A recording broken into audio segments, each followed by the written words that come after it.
OVP na ang paglalabas audit report ay labag sa prinsipyong konstitusyonal tungkol sa paghihiwalay ng mga kapangyarihan at labag sa karapatan ng OVP na sumasailalim sa nararapat na proseso.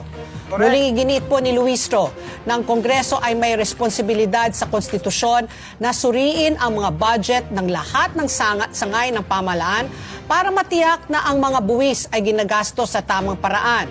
Sa tamang paraan. Tandaan yan.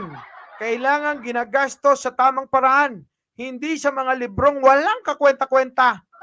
Hindi sa mga librong may kasamang propaganda. Hindi sa mga librong mali-mali ang mga nakasulat. Hindi sa mga librong tulad ng kay Sarah. Narinig niyo yan?